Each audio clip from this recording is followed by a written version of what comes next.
Oke, saya udah rekam Ustaz. Ayo kita mulai ya. Bismillahirrahmanirrahim. Assalamualaikum Ya, mulai. warahmatullahi wabarakatuh. Waalaikumsalam warahmatullahi Assalatu wassalamu ala rasulillah wa ala alihi washabihi wabarakatuh. ajmain. Kita langsung mulai ya Ustaz. Saya setting bentar.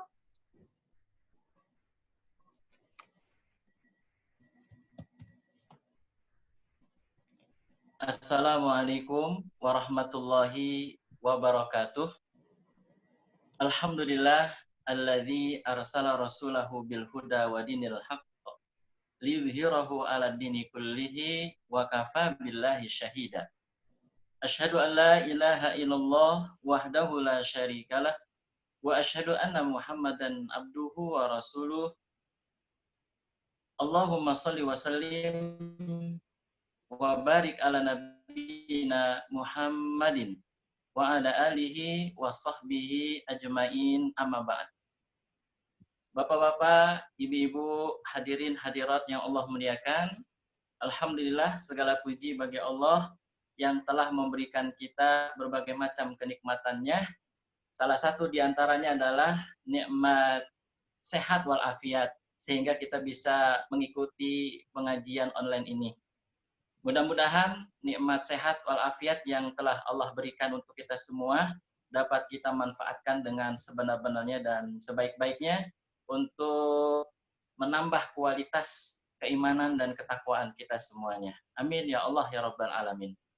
Salawat dan salam semoga senantiasa tercurah kepada Nabi kita Muhammad Sallallahu Alaihi Wasallam berserta keluarganya, para sahabatnya, dan orang-orang yang mengikuti beliau dengan baik hingga hari kiamat. Bapak Ibu jamaah sekalian yang Allah muliakan, alhamdulillah pada kesempatan malam Ramadan kali ini kita ingin membahas sebuah tema yang sangat penting, yang yaitu tentang bolehkah atau bahasa yang lain sahkah sholat orang yang melihat mushaf Al-Quran? Apa boleh sholat dengan cara melihat Al-Quran? Karena pada musim pandemi ini tentu tidak sedikit imam-imam baru bermunculan. Karena apa? Karena umumnya rata-rata tarawihnya masing-masing di rumah, ya, sehingga banyaklah kemudian bermunculan imam-imam baru. Bahkan ada yang hafalannya minimalis 4 kul ya ayyuhal kafirun, kul huwallahu ahad, kul a'udzu birabbil falaq, kemudian kul a'udzu. Bahkan ada yang tegas karena baru pertama kalinya menjadi imam di rumah, karena sebelum-sebelumnya belum pernah. Biasanya kalau tarawih itu di masjid, gitu ya. Bahkan ada pengalaman yang luar biasa. Saya waktu itu ada tugas di masjid komplek Taman Siliwangi. Itu ada jamaah yang dia ini sepertinya baru jadi imam.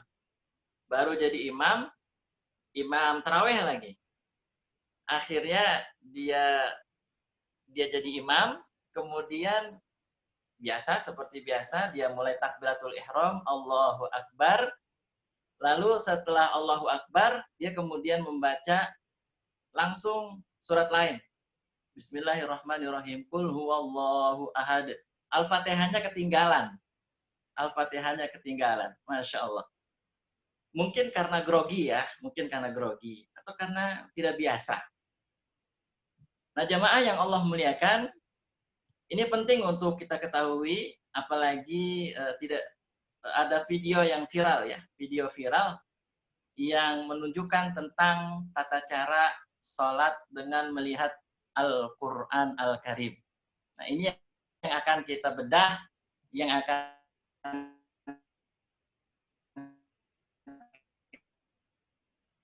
kita kupas, pendapat-pendapat yang rojih, yang kuat, Nah, nanti setelah ini dibahas, tentu saya kembalikan ke masing-masing ya, prakteknya masing-masing lah begitu. Baik, jamaah yang Allah muliakan, saya ingin mulai terlebih dahulu bahwa ulama sepakat ya berkenaan dengan sholat ini, bahwa sholat itu adalah tiang agama ya. Sholat tiang agama, dan sholat itu gerakannya, bacaannya, tata caranya atau kaifiatnya tertentu khusus, mesti dengan dalil-dalil yang sahih, yang sharih, yang tegas, yang jelas. Itu yang disebut dengan sholat ya. Jadi sholat itu gerakan bacaannya tertentu.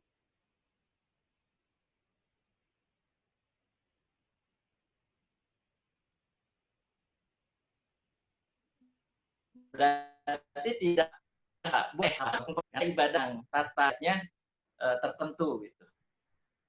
Nah, jamaah yang dirahmati Allah Ta'ala, pertama-tama yang ingin kita sampaikan sebenarnya di antara wajibnya sholat itu, wajibnya sholat, dan ini masuk rukun sholat, yaitu membaca surat Al-Fatihah. Jadi surat Al-Fatihah itu wajib dibaca di dalam sholat karena dia salah satu rukun sholat. Jadi harus dibaca. Sedangkan membaca surat lain selain surat Al-Fatihah itu hukumnya sunnah. Catat baik-baik ya, Bapak, Ibu-ibu, jamaah yang Allah muliakan. Membaca surat lain itu hukumnya sunnah. Artinya begini, kalaupun bapak-bapak menjadi imam, hanya baca surat Al-Fatihah, tidak baca surat lain, sah sholatnya. Sah sholatnya. Cuman masalahnya kan agak asing, ya. Agak aneh gitu, karena belum terbiasa. Nanti keluarga nanya lagi. Dari surat Al-Fatihah langsung ruku gitu ya. Ya kan, jadi kaget gitu. Padahal secara hukum, tanpa membaca surat lain pun sudah sah salatnya. Karena yang wajib itu Al-Fatihah. Sedangkan surat lain hukumnya sunnah. Itu ya yang pertama. Berikutnya mari kita pahami dalil-dalil daripada, karena yang kita soroti adalah sekarang ini bagaimana hukumnya kan gitu. Hukum orang sholat melihat Quran. Melihat Al-Quran Al-Karim. Ya, atau mushaf Al-Quran. Dia lihat. Dalam sholat, sambil dia sholat, sambil dia baca, sambil dia lihat. Bagaimana hukumnya hadirin kaum muslimin? Apakah boleh? Apakah tidak boleh? Atau akan berujung bahkan pada batalnya sholat? Kan gitu ya. Nah, ini yang perlu kita kaji bersama. Ini sama saja kita, ini adalah Bapak Ibu yang Allah muliakan, kita sharing ya. Sharing ilmu. Yang pertama, berkenaan dengan bolehkah orang sholat melihat mushaf Al-Quran. Yang pertama yang ingin saya sampaikan, alhamdulillah, Al-Quran Al-Karim telah menunjukinya dengan sangat jelas. Di dalam surah Al-Muzammil ayat 20. Coba deh lihat, bagi yang ada Quran, bisa dibuka Qurannya. Surat Al-Muzammil, juz 29, ayatnya ayat 20. Ya.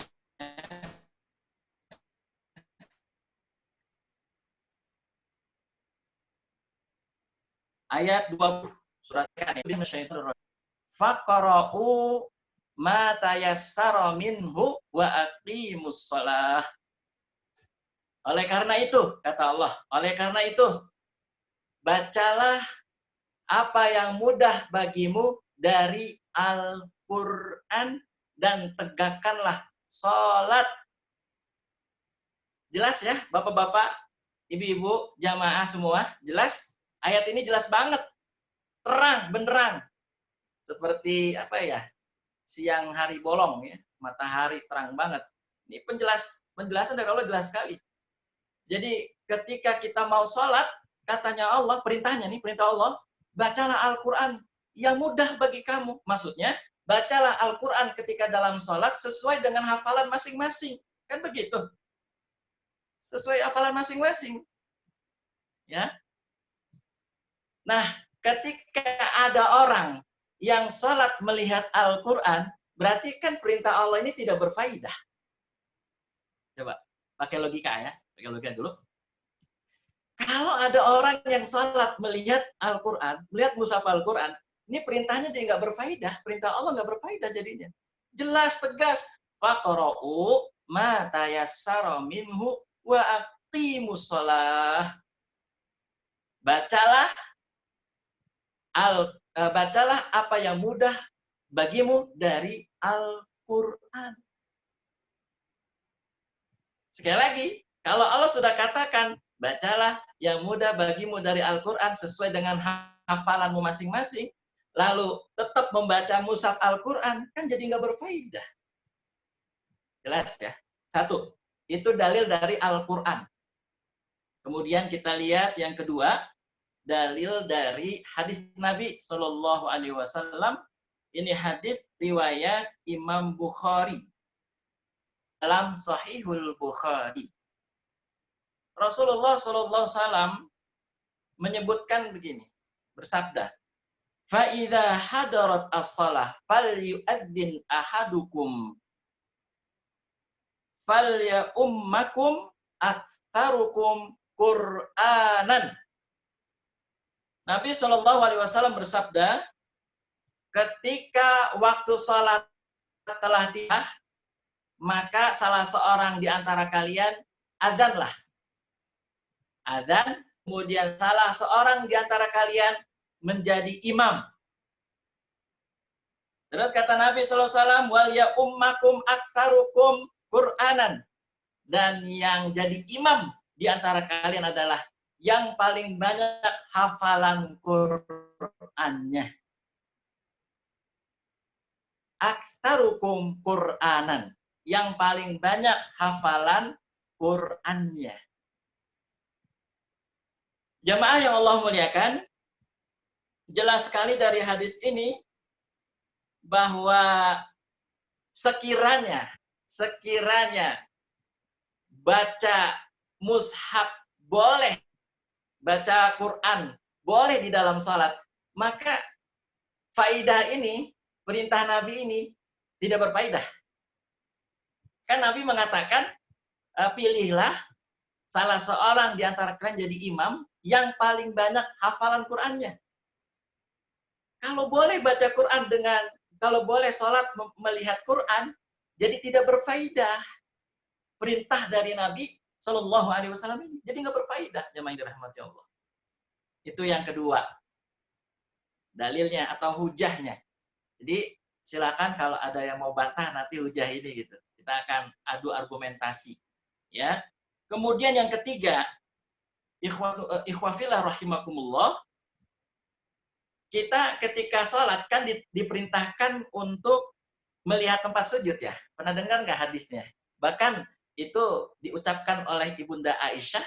Ibunda Aisyah mengatakan alasan sholat itu melihat tempat sujud, kata Ibunda Aisyah, supaya khusyuk. Jadi kalau lagi sholat, lihatnya tempat sujud. Ini hadisnya riwayat Imam Bukhari juga dalam Sahihul Bukhari. Kata Nabi SAW, ma balu aqwamin yarfa'una absarahum ila sama'i fi salatihim. Nabi mengatakan, kenapa sih orang-orang itu ketika sholat melihat ke atas? Coba deh perhatiin bapak-bapak, jamaah, ada nggak orang yang sholat tuh matanya jelalatan? Melihat ke atas, melihat ke kanan, melihat ke kiri. Jadi matanya itu kemana-mana pandangannya. Jangankan dalam sholat, bapak-bapak, ibu-ibu, yang Allah muliakan, di dalam bertamu aja kita nggak boleh kan ya, jelalatan. Adabnya, kita nggak boleh, kalau bertamu, matanya ngelihat kemana-mana gitu, nggak boleh. Ditundukkan pandangan ketika bertamu. Terlebih lagi dalam sholat. Fashtadda qauluhu fi dzalika hatta qal, bahkan Nabi mengatakan demikian, kenapa orang-orang sholat itu kok ngelihatnya ke atas? Sampai Nabi nadanya agak tinggi. Jadi makin tinggi nadanya. Kenapa orang-orang kalau sedang sholat melihat ke atas? Bahkan Nabi SAW mengatakan, qala la yantahunna an dzalika aw la tukhtafanna basarahum. Apakah orang yang sholatnya ngelihat ke atas itu enggak takut bahwa Allah akan menyambarnya? Allah akan membutakan matanya. Apakah enggak takut orang-orang yang ketika sholat ngelihat ke atas disambar oleh Allah penglihatannya? Nah, Bapak Ibu jamaah yang Allah muliakan, ini jelas nih hadis yang alasan atau argumentasi yang ketiga. Ya. Jadi secara mantuk, Bapak Ibu jamaah yang Allah muliakan, secara mantuk. Mantuk apa tuh? Mantuk itu artinya adalah secara tersurat. Secara tersurat atau eksplisit. Larangannya kan jangan nengok ke atas. Kalau lagi sholat jangan ngelihat ke atas. Kan begitu mantuknya, eksplisitnya. Kemudian secara mafhum muwafaqah tentunya bukan hanya ke atas. Jadi mafhum muwafaqah ini artinya ada makna yang lain. Kan bukan hanya larangannya ke atas yang dilarang gitu lagi sholat. Kan bukan itu tuh mafhum muwafaqahnya. Nah, secara mafhum mukhalafah. Mafhum mukhalafah itu artinya kebalikannya. Berarti kan kalau ke atas nggak boleh atau dilarang, bolehnya ke bawah. Kan gitu. Jelas Bapak Ibu yang Allah muliakan? Jadi kita lihat ke tempat sujud. Ya. Kemudian yang keempat. Jadi udah berapa tadi ya? 1, dalil Al-Quran surat Al-Muzammil ayat 20. Kemudian 2, 3, itu hadis. Yang keempat, mari kita simak. Yang keempat, membaca mushaf Al-Quran Al-Karim dan sholat, entah sholat wajib, entah sholat sunnah lah begitu. Membaca Al-Quran dan sholat itu 2 ibadah yang berbeda. Ya kan? Beda kan? Sholat, baca Quran. Jadi baca Al-Quran dan sholat itu 2 ibadah yang berbeda. Nah, jamaah yang Allah muliakan, berarti dapat dipahami bahwa perbuatan membaca atau melihat Al-Quran ketika sholat, itu dapat dipahami apa? Perbuatan di luar sholat. Karena orang baca Quran itu kan di luar sholat. Ngelihat Quran, baca Quran di luar sholat. Kalau di sholat kan nggak ada Quran. Adanya hafalan kan? Hafalan. Coba, subhana rabbiyal azimi wa bihamdi, hafalan. Kemudian sujud, subhana rabbiyal a'la wa bihamdi, hafalan. Bukan bacaan, hafalan jamaah yang dirahmati Allah Ta'ala. Itu yang keempat alasannya. Alasannya apa tadi yang keempat? Jangan lupa, karena membaca Al-Quran dan sholat 2 ibadah yang berbeda. Baik, yang kelima, membaca mushaf bisa dikategorikan sebagai talaqi Al-Quran atau tahsin Al-Quran atau pengajaran Al-Quran. Jadi orang yang baca mushaf Al-Quran itu kan dikategorikan sebagai yang sedang mengajar, ya kan? Biasanya begitu tuh. Kalau orang baca Quran, kebiasaannya ya mungkin dia tilawah, atau mungkin dia mengajar, atau dia mungkin mengajar. Nah, kalau dalam belajar mengajar, pasti ada kata-kata manusia kan ya Bapak Ibu ya? Ada kan? Dalam mengajar pasti diajarin muridnya itu tajwidnya, makhrajnya, kan gitu. Nah, apa korelasinya dan apa hubungannya jamaah yang dirahmati Allah Ta'ala? Hubungannya adalah simak hadis Nabi Muhammad SAW, riwayat Imam Muslim di dalam Sahih Muslim. Ya, saya bacakan hadisnya. Bismillahirrahmanirrahim. Inna hadhihi shalah la yaslihu fiha syai'un min kalamin nas. Innama huwa tasbih wa takbir wa qiraah Al-Qur'an.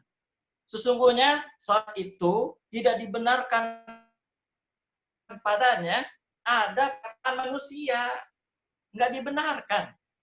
Nah, kegiatan membaca Al-Quran itu kan kalau di luar sholat, seperti guru mengajar, itu ada kata-kata manusia pasti.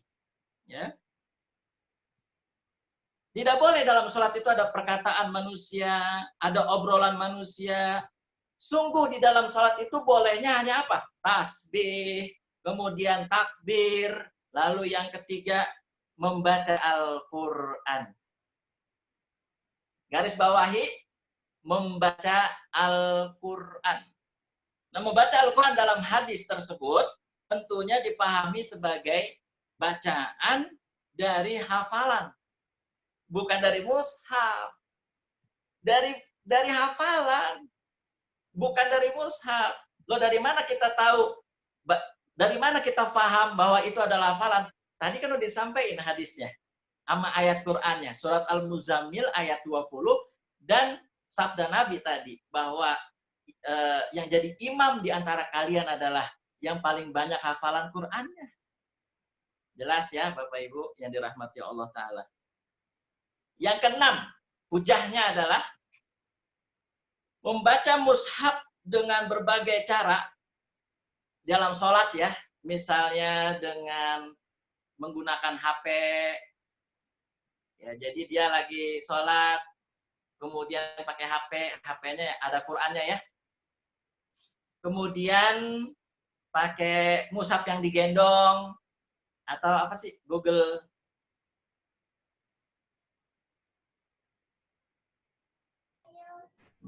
misalnya Google Glass ya. Pokoknya bentuk-bentuk itu ya, mushaf macam-macam ya. Ada yang di HP, ada yang mushaf langsung, yang kertas itu ya, lalu digendong gitu. Jadi macam-macam itu ya. Ketika orang sholat ya membaca mushaf Al-Quran dengan berbagai cara. Nah itu berpotensi, jamaah yang dirahmati Allah, berpotensi besar akan membuat gerakan-gerakan yang banyak dalam sholat. Jadi, memegang Al-Quran, melihat Al-Quran dalam sholat itu berpotensi besar. Banyak sekali gerakan-gerakannya dalam sholat yang tidak dibutuhkan. Ntar kita sampaikan, loh, kenapa itu termasuk yang bukan dibutuhkan tuh, ngelihat Quran ketika sholat? Kita sampaikan. Ya. Jadi itu potensi besarnya apa tadi Bapak Ibu? Yaitu akan melakukan banyak gerakan-gerakan.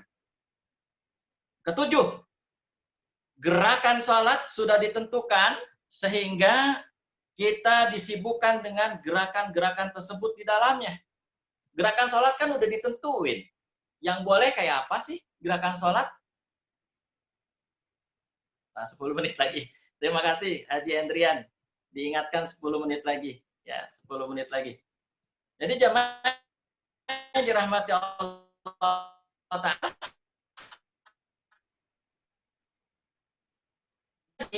Gerakan-gerakan itu tentu yang boleh itu gerakannya adalah seperti takbiratul ihram dan lain-lain, nanti kita akan sebutkan.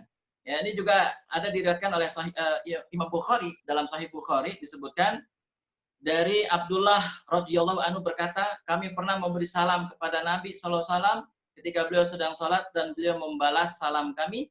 Dan kami kembali dari negeri An-Najasyi, kami memberi salam kembali kepada beliau, namun beliau tidak membalas salam kami. Kemudian beliau berkata, sesungguhnya dalam sholat ada kesibukan.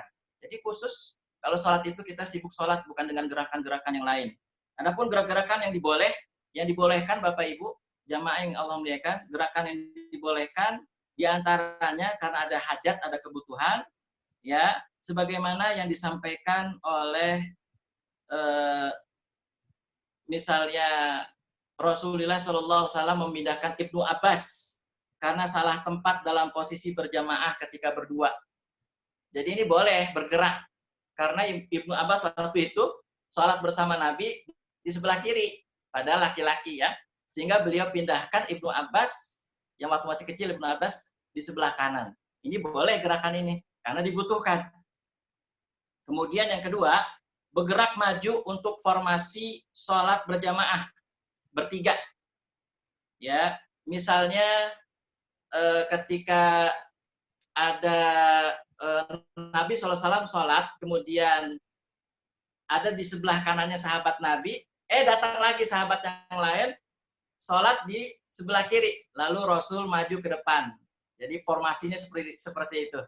Jadi kalau ada orang yang sholat berdua berjamaah, lalu ada orang yang ngikutin, maka yang imam ini maju. Ya, satu langkah atau berapa langkah gitu ya, jamaah yang dirahmati Allah. Itu gerakan yang dibutuhkan atau dibolehkan. Kemudian yang ketiga, yaitu gerakan di mana Rasul SAW pernah sandalnya sholat, Rasul pernah sholat sambil menggendong cucunya, yaitu Umamah, putra dari Zainab. Tentu ini tujuannya kasih sayang Rasul dan untuk supaya tidak mengganggu jamaah yang lain. Ini boleh gerakan ini, menggendong cucu. Karena harus begitu, kalau nggak begitu nanti kasihan cucunya ini mengganggu jamaah salat. Ini juga dilakukan dalam Imam Bukhari dan Imam Muslim. Kemudian yang keempat, beliau pernah meledal dan meletakkannya di sebelah kiri. Jadi beliau lagi sholat pakai sendal, meletakkannya di sebelah kiri, kan gerakan tuh ya, meletakkan di sebelah kiri. Sahabat yang lain yang lagi sholat ngikut-ngikutin atau ikut-ikutan gitu, melepas sendal juga diletakkan di sebelah kiri, ya kan?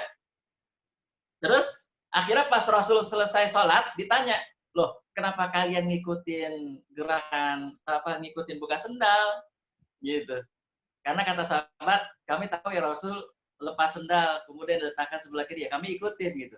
Terus Rasul bilang, Jibril datang kepadaku mengatakan sendalku terkena najis, sehingga aku tidak pakai sendal itu. Itu jamaah yang dirahmati Allah. Itu gerakan yang dibolehkan. Kemudian yang kelima, hajat membukakan pintu. Nabi pernah membukakan pintu ketika Aisyah mau masuk. Kemudian membukakan pintu. Kemudian Aisyah bisa masuk. Boleh. Itu gerakan karena ada hajat. Dalilnya jelas, sorry. Gitu. Kemudian yang keenam, Rasul menyuruh membunuh binatang. Boleh, binatang hitam itu kalah jengking dan ular. Boleh, karena ada kebutuhan. Itu riwayat Abu Daud. Kemudian 7, menjawab salam dengan isyarat. Boleh bergerak. Bagaimana kalau ada orang memberi salam, kemudian kita sholat, jawabnya gimana? Ya tangannya seperti ini. Waalaikumsalam, tapi tidak disebut waalaikumsalam, cuma isyarat tangan seperti ini tangannya. Ya, di telapak tangannya ke bawah, punggungnya ke atas. Kalau ada orang salam begini, ya. Itu boleh gerakan. Kemudian yang ke-8 sedikit lagi, ya. Yang berikutnya jamaah yang dirahmati Allah taala, ya, sudah selesai ya.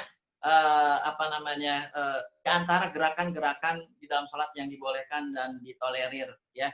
Jadi kesimpulannya, Bapak Ibu yang dirahmati Allah Ta'ala, masih banyak yang saya sampaikan, tapi karena waktunya terbatas, kan bahwa dengan adanya atau dengan kita sudah mendengarnya dalil-dalil yang ada, sahih semua, jelas, tegas, maka rahmati Allah Ta'ala,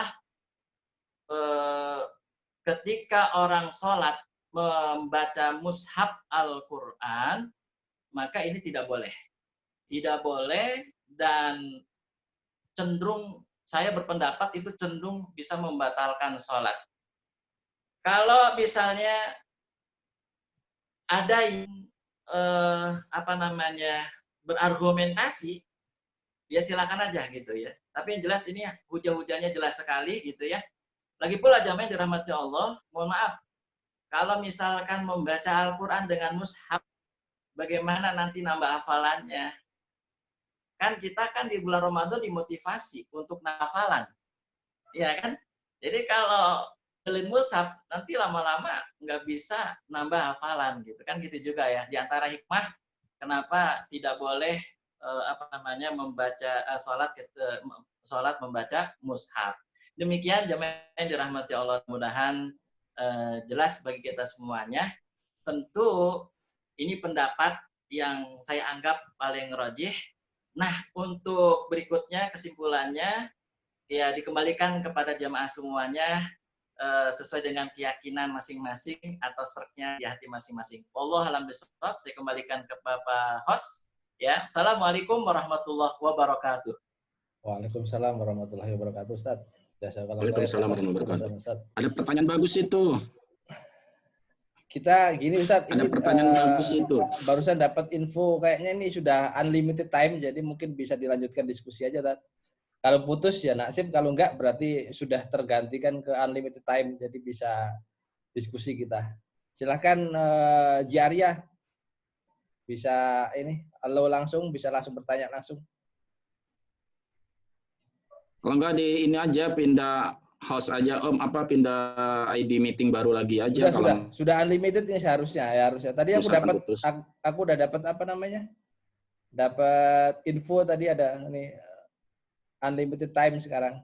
Udah nggak ada tulisannya 40 menit kan di sana? Oh ya. Coba Ustaz, Pak Arya, silakan Pak Arya.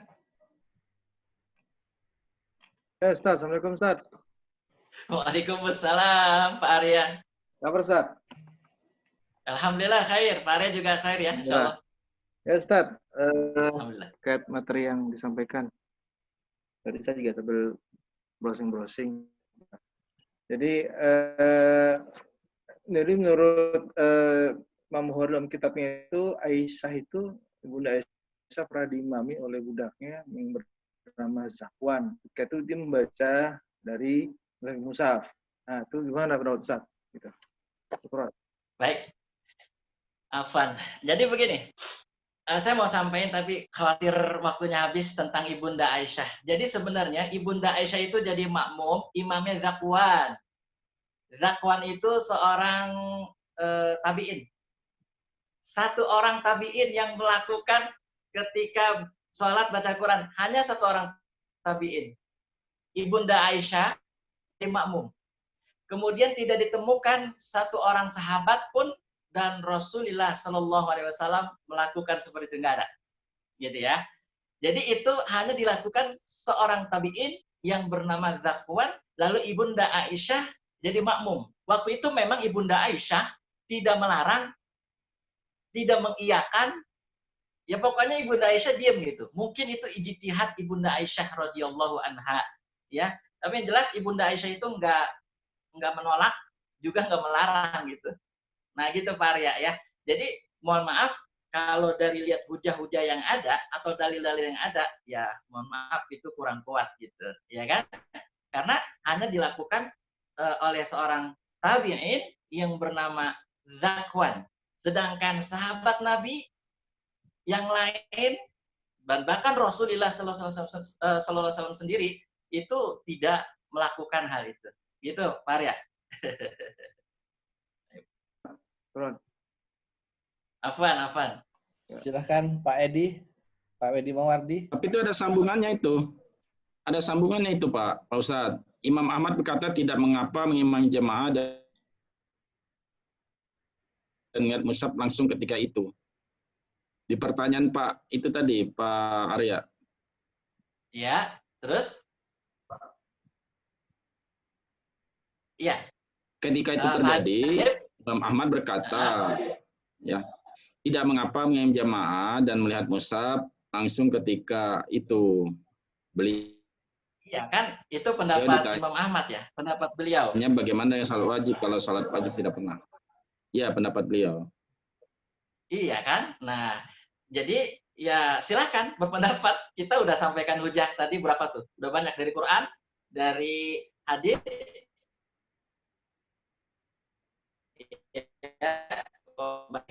Jadi makanya nanti kalau saya berpendapat tidak boleh. Kalau saya dan itu dapat boleh ya monggo silakan gitu paling. Syukron. Afan. Berarti ini Ustadz ya, kalaupun kita punya hafalannya cuma kulhu doang ya nggak apa-apa, kulhu doang berarti itu kan? Nggak apa-apa, nggak masalah. Bahkan ada sahabat Nabi yang kalau baca ayat Quran jadi imam, kulhu terus dibaca. Ya, jadi nggak usah malu. Bahkan nggak baca surat lain pun sah. Apa? Pak Ustadz, yang kejadian Bunda Aisyah sama tabi'in Zakwan itu terjadi ketika Nabi sudah wafat ya? Betul. Padahal Pak Halim dan jamaah yang lain, waktu di zaman Rasul itu sudah ada mushaf. Zaman Rasul, zaman sahabat itu sudah ada mushaf.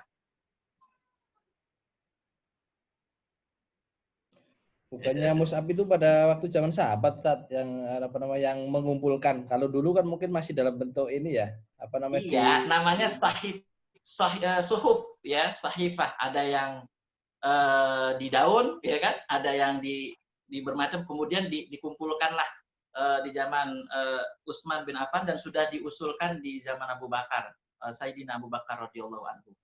Yang pasti di zaman Nabi kalau mau ngelihat Quran bisa kan udah ada gitu. Ya walaupun dalam bentuk-bentuk bukan seperti mushaf sekarang kita yang sudah terkumpul ya. Oke, silakan. Ini unlimited time kok, silakan. Bisa ini mau diskusi. Bagus. Ya, silakan Pak Edi. Waalaikumsalam Ustadz Salman. Waalaikumsalam warahmatullahi. Saya kebetulan browsing di Fatwa MUI yang 49 tahun 2019. Kan posisi membaca membaca katakanlah begini, di haram kan ada juga orang yang posisinya bukan imam tapi sebagai makmum. Itu kan kemudian karena bacaan imamnya panjang sambil dia menyimak bacaan imam, dia itu memegang mushaf sambil membaca gitu ya. Artinya mengikuti bacaan imam, terus kemudian dia membawa mushaf, itu satu. Terus yang kedua, kalau dia posisinya sebagai imam di beberapa pondok pesantren yang saya baru tahu belakangan, itu kan punya Quran yang besar gitu. Saya pikir dulu itu buat apa? Ternyata itu dipakai untuk dibuka pada saat imam tuh dibaca imam saat dia menjadi imam gitu ya, dibaca di depannya imam gitu. Nah itu kalau misalkan ada orang yang mengambil sikap posisi yang membolehkan, itu hujahnya apa ya kira-kira ya? Mohon info. Nah, iya baik. Terima kasih Pak Dr. Edi ya. Jadi begini, jamaah yang dirahmati Allah Ta'ala, kan video yang viral Ustadz Firanda Andirja ya, itu yang viral ya.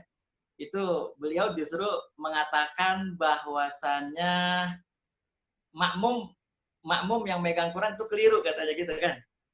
Jadi makmum megang Quran itu justru keliru katanya gitu ya. Dalam video tersebut coba dicek lagi ya. Kemudian justru saya belum sepertinya hujah daripada ulama atau orang yang membolehkan melihat mushaf Quran ketika sholat, nggak ada yang lain kecuali Ibunda Aisyah tadi. Zakwan gitu Pak Edi. Itu aja sih, nggak ada yang lain lagi, nggak ada. Ya.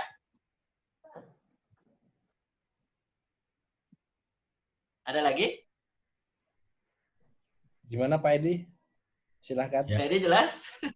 Iya, cuman itu aja sih dalilnya. Alasannya atau argumentasinya yang membolehkan orang membaca mushaf Al-Quran, ya itu saja sih dalilnya. Nggak ada yang lain lagi.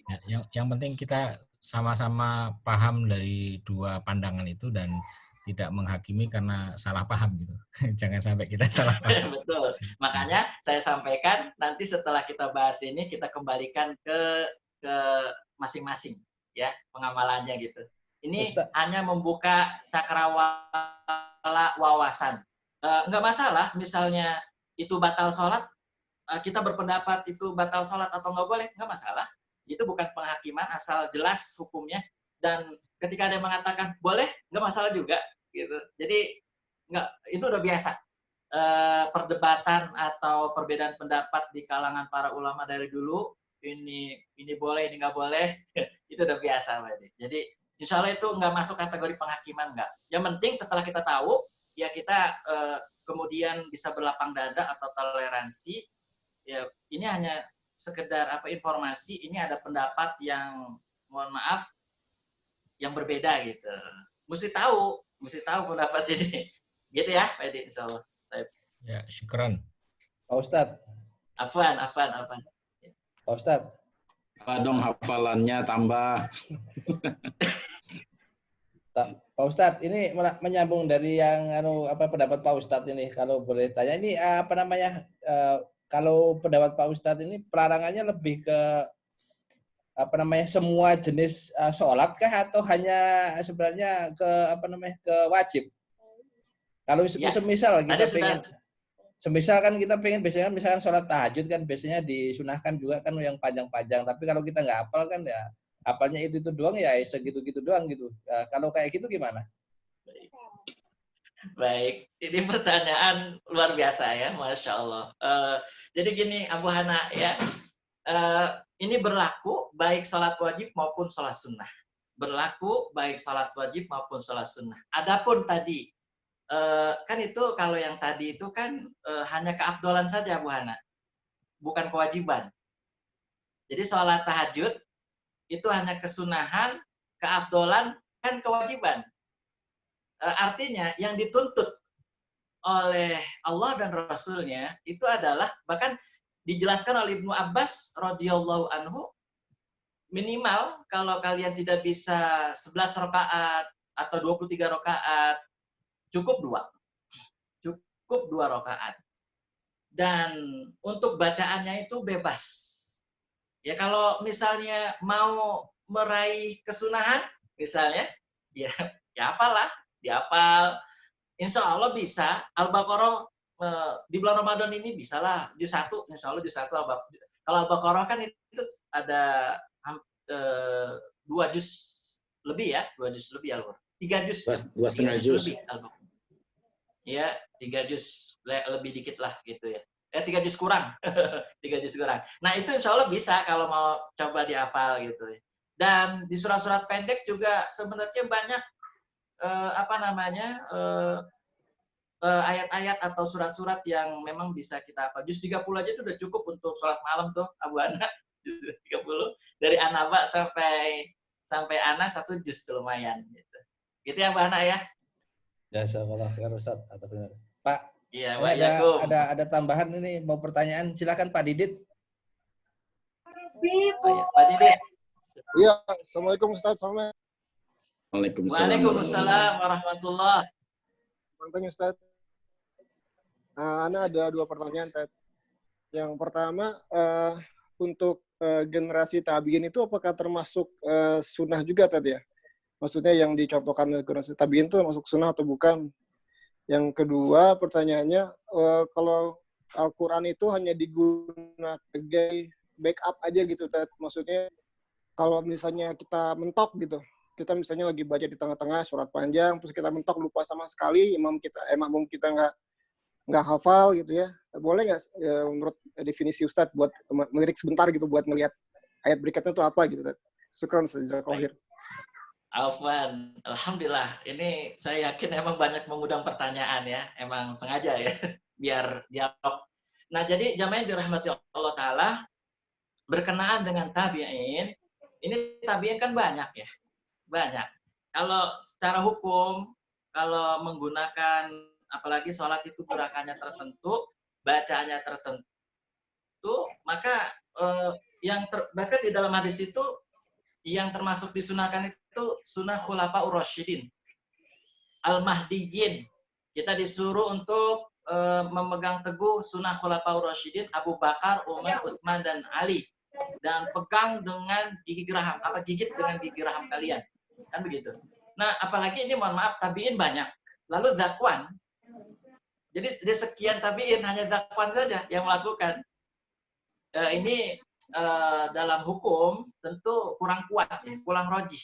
Kalau hanya satu tabi'in. Dan apakah termasuk kesunahan tabi'in ini? penjelasannya panjang sebenarnya Pak Didit ya. Jadi Ana hanya menyampaikan singkat saja.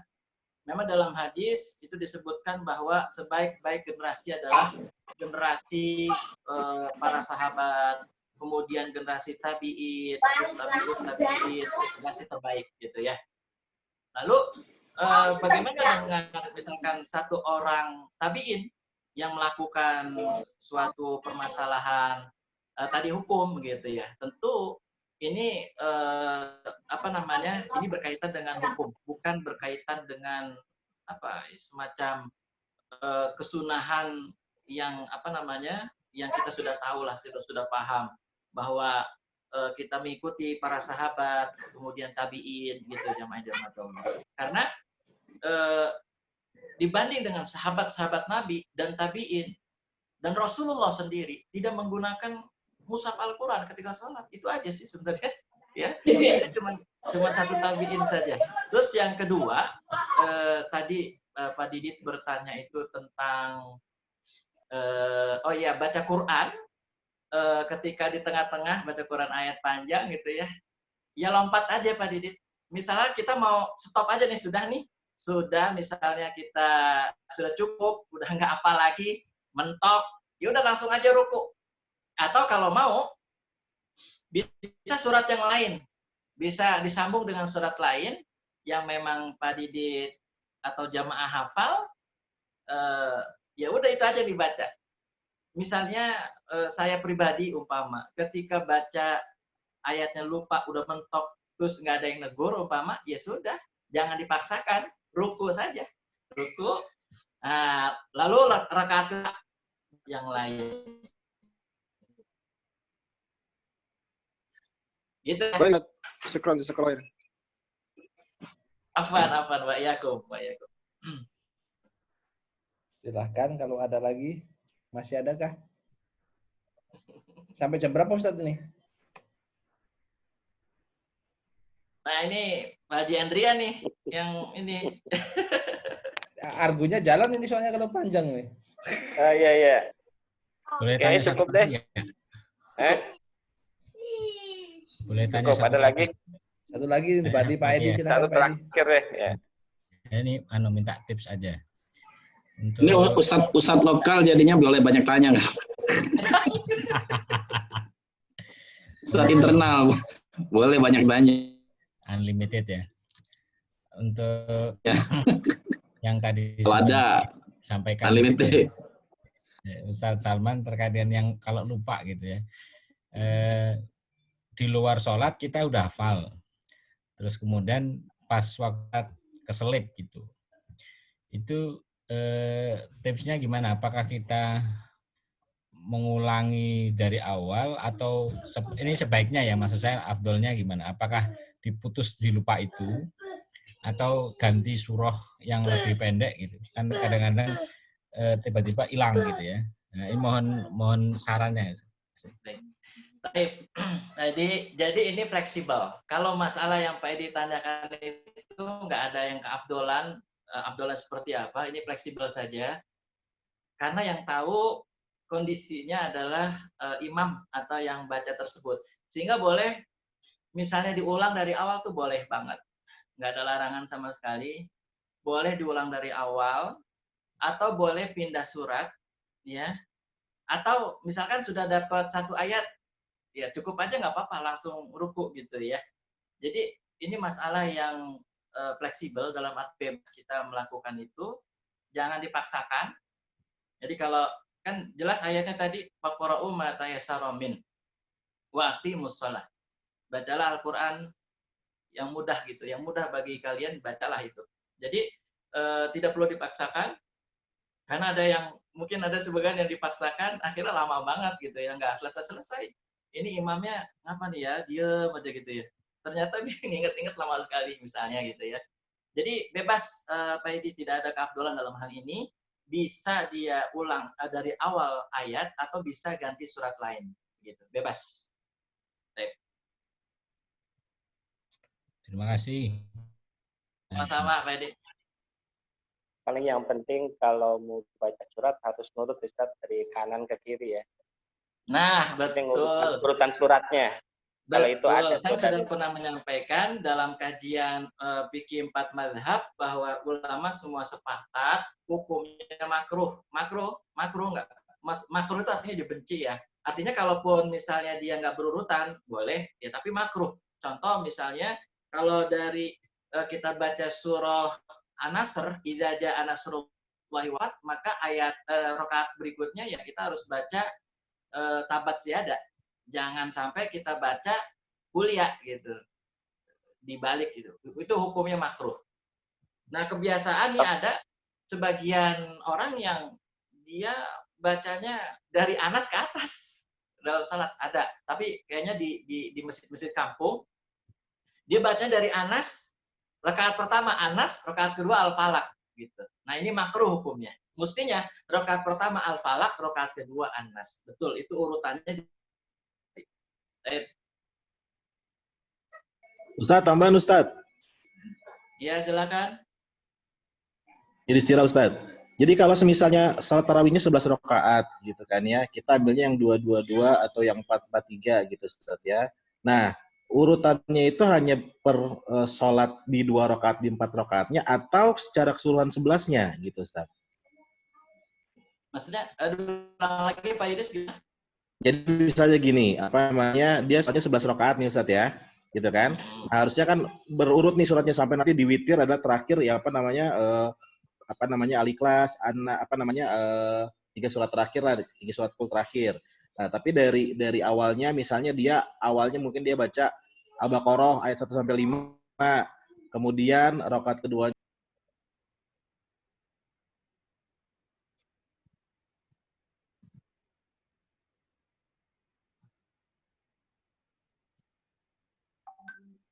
Terputus Pak Yudis. Pak Yudis terputus. Pak Yudis, yang terakhir bisa diulangi lagi? Jadi Ustaz, yang kalau saya tambahin tadi pertanyaan. Jadi Ya, kalau ngurutnya halo, itu Ustaz. hanya per 2 itu atau harus per 11? Per Ya, 2 gitu, Ustaz. rakaat. Mengurutnya itu adalah per 2 rakaat atau secara keseluruhan 11 rakaatnya, Ustaz. Urut ayatnya per rakaatnya. Ayat. Jadi gini, misalnya kan dia sholat tarawihnya 11 rakaat gitu, Ustaz ya. Iya. Oke, surat di rakaat di 2 rakaat pertama, dia misalnya baca Alif Lam Mim apa Al-Baqarah 1 sampai 5 gitu ya. Kemudian rakaat keduanya dia baca akhir Al-Baqarah. Nah, terus nanti di rakaat yang keduanya, maksudnya di apa namanya salat yang keduanya ya berarti rakaat yang ketiga keempatnya gitu kan. Nah, dia apakah harus ngurut lagi turun atau dia bisa bebas lagi kemana lagi Ustaz? Gitu dia. Oh, jelas. Makasih Pak Yudis. Ya. Baik ya. Jadi begini, patokannya, Bapak-bapak jamaah sekalian dirahmati Allah Ta'ala, patokannya itu dalam satu paket rakaat sholat ya. Jadi misalnya sholat tarawih, misalnya kita ambil yang 2 rakaat ya, 2 rakaat. Rakaat pertama kita membaca surah Al-Baqarah dari ayat 1 sampai 5. Rakaat kedua kita membaca surat Al-Baqarah juga misalnya ayat 6 sampai 10 misalnya. Ya. Terus pada rakaat yang berikutnya 3 dan 4 misalnya. Ini bisa lagi nggak turun atau naik? Kalau kondisi seperti itu boleh Pak Yudis. Karena udah beda apa ya? Beda rakaat, beda sholat ya? Iya, betul. Karena kan menuju rakaat ketiga dan keempat sudah nggak satu paket lagi kan, gitu. Oke. Beda salam. Jadi boleh turun, boleh. Tapi yang pasti dalam satu paket sholat itu mesti sesuai dengan urutan ayat atau urutan surat ya, Pak Yudis ya. Iya. Gitu. Jadi kalau misalnya Gitu. saya sholat tarawih bisa di rakaat ketiga keempat gitu, di rakaat keempatnya saya baca surat apa namanya Tabat Yada gitu kan Ustaz ya? Ya. Harusnya kan berarti kalau misalnya rakaat berikutnya harusnya dia Qul wahad namanya sholat beda, berarti dia baik lagi beda sholat gitu. Nggak ada masalah. Iya, betul. Yang penting nanti rakaat ketiga dan keempatnya, rakaat ketiga dia baca, misalnya baca An-Nasr, rakaat keempatnya dia baca Al-Ahab gitu, Oh, ladies. siap. Iya, gitu. Jadi kalau sudah beda rakaat lagi dalam arti menuju rakaat ke-6 ke-8, 1 ke-2, 3 ke-4, 6 ke-8, 6 ke-7 gitu ya. 1 2 3 4 5 6 7 8 misalnya. Itu boleh suratnya sama tuh boleh. Misalkan rakaat 1 kita baca rakaat pertama Qul gitu. Rakaat kedua Al-Falaq gitu kan. Terus rakaat ketiga keempat kita baca lagi Qul rakaat pertama, kemudian rakaat kedua Al-Falaq. Terus rakaat ketiga keempat kita baca, itu nggak apa-apa, boleh. Oh, siap. Iya, itu insya Allah tambah hafal banget itu ya. Kalau dibaca terus sampai Bapak itu 8 rakaat baca Qul Al-Falaq, wah tambah hafal banget. Gitu ya Pak Idris. Boleh. Cuma nggak nambah suratnya, iya, satu aja. Umpama cuma baca Al-Fatihah aja, itu boleh banget Pak Idris. Ya. Al-Fatihah saja. Habis Al-Fatihah, walabdolin, amin. Langsung ruku, sah salatnya. Siap Ustaz. Jazakallah. Ya, Afan. Oke. Assalamualaikum Ustaz. Wah, ada lagi nih. Waalaikumsalam warahmatullahi. Pak Afandi. Baru masuk nih, soalnya jamnya kirain. Speakernya belum sempat dipulangin nih. Speakernya dipinjam lagi sementara ya. Ustaz, kalau misalkan kita lagi baca surat Sabi Isma, terus di tengah masuk ke Al-Lail. Ulangi, tadi kurang kedengaran Pak Afandi. Gimana? Baca Sabi Isma Robial A'la, terus di tengah itu masuk ke surat Al-Lail gitu, Ustaz. Ada yang Al-Lail. Iya. Baru sadar gitu. Loh, kok Al-Lail ini? Nah, itu gimana hukumnya itu, Ustaz? Baik. Ulang atau? Baik. Ya, baik. Ada sampai yang keterusan Pak Pandi ya? Ada sampai keterusan gitu ya? Keterusan sampai kira-kira ujung ayat lah. Ujung ayat. Tapi nggak sampai habis. Baik. Kalau umpama misalnya nggak sampai keterusan, dia langsung sadar, ya ulang. Ya sadar, langsung, oh iya, tadi saya ngacok ke Al-Lail. Berarti kembali lagi ke track-nya, ke jalannya, yaitu Al-A'la, Pak Pandi. Ya. Jadi, ya diulang lagi gitu. Tapi kalau misalkan udah kebablasan nih, ternyata sampai salam baru ingat, ya sholatnya sah, nggak masalah itu Pak Pandi. Oh, sholatnya sah ya?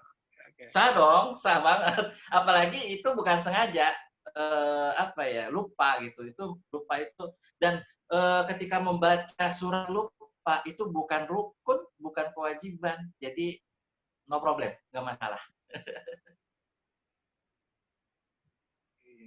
Syukran, Tat. Afan.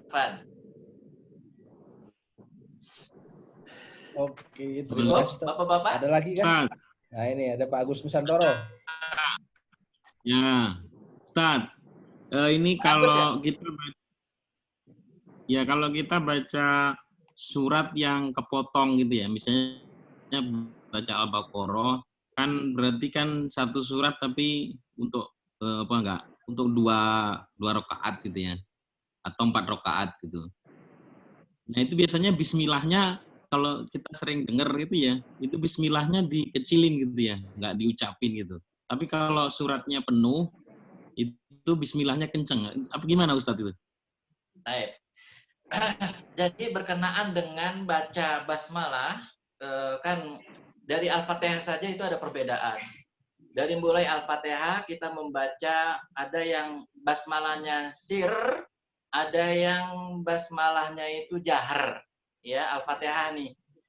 Kemudian ada juga yang langsung Al-Fatihah, artinya nggak baca bismillah, nggak sir juga, nggak jahar juga, dia langsung Al-Fatihah aja, gitu ya. Ini terjadi memang khilafiyah di kalangan para ulama, apalagi membaca selain Al-Fatihah, yaitu surah lain. Makanya saya ambil kalau sholat itu setelah membaca Al-Fatihah, saya langsung membaca surat lain tanpa baca basmalah karena sudah diwakili di Al-Fatihah gitu. Jadi bebas nih Pak Agus maunya seperti apa sesuai dengan sreknya hati. Mau baca bismillah silakan, mau tidak juga silakan. Ada juga yang kalau di awal surat dia baca bismillah, kalau tidak di awal surat dia tidak baca bismillah. Ada yang seperti itu pendapatnya. Jadi ini bebas, artinya sesuai dengan seraknya hati kita masing-masing. Itu Pak Agus Nusantara. Ya, jazakallah Ustaz, makasih. Waalaikumsalam. Assalamualaikum, nanya Pak Ustaz.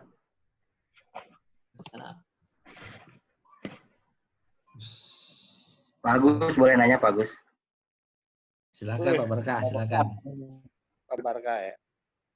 Bapak. Assalamualaikum Pak Ustaz. Waalaikumsalam. Saya Barkah nih Pak Ustaz, baru ikut gabung ya. Jadi Pak Andi Safari nih, Pak Andi Safari. Pak Barkah Pak Ustaz. Oh Pak Barkah, iya maaf. Pak Barkah silakan. Ya baru gabung ini. RW, karena ya berhubung baru gabung jadi saya sedikit saja. Saya baru memahami, ya baru bisa sedikit-sedikit Pak Ustadz. Tapi ada rumus untuk misalkan kita sholat tarawih itu kan saya menjalankan misalkan 4-4-3 ya.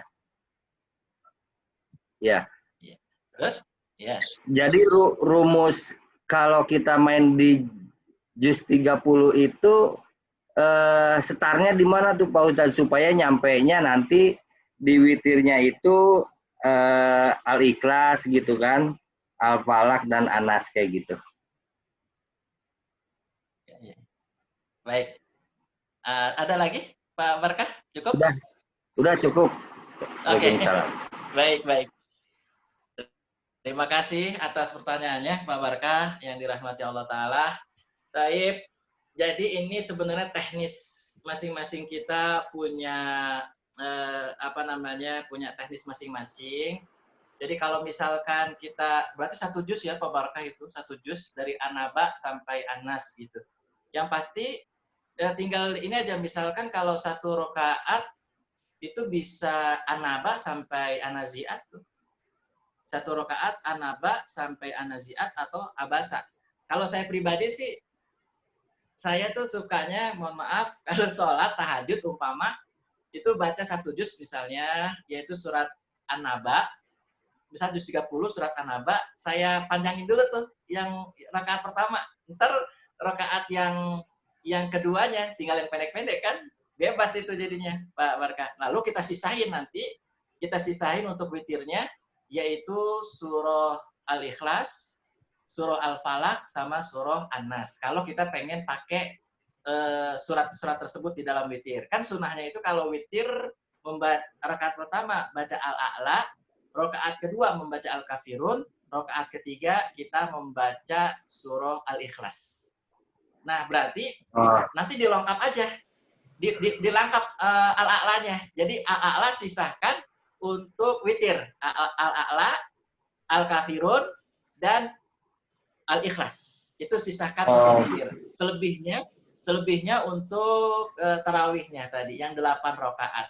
Gitu kalau saya pribadi, begitu Pak Barkah. Ya. Jadi saya banyakin dulu di rakaat pertama, ntar rakaat kedua, ketiga, keempat, kelima, keenam, ntar tinggal yang pendek-pendek. Makasih. Begitu Pak Barkah. Ya, baik. Ya, makasih Pak Ustaz. Sama-sama. Ya, sama-sama. Waalaikumsalam. Mantap Pak Barkah ini Bang. 1 juz berarti ini setiap malam. Gila kepala sudah Pak Barkah mah. Silahkan kalau ada yang lain nih. Udah ini mumpung hujan di luar, unlimited time dah, nggak apa-apa. Moses Kamling ini. Nanti argonya bilang ke Pak Jendrian aja ya. Saya hanya host saja.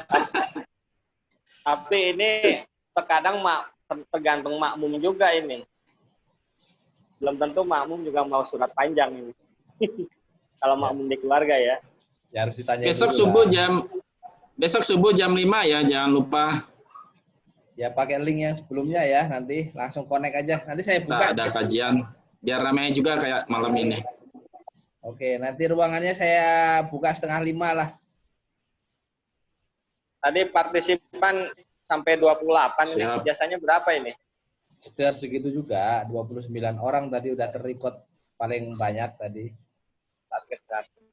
Oke. Ya tanya Gimana Ji Adrian? Mau 100, diteruskan? nggak pernah tembus 150 aja nggak pernah. Pada target 50 lah. Oke ya, kita tutup kah? Ji Adrian? Cukup.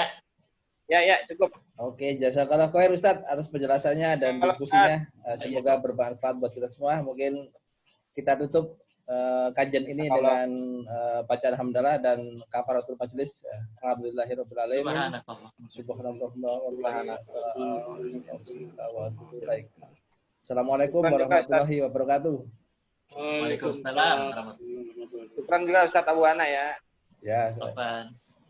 Saya pamit ya, izin live. Ya. Syukran Tad.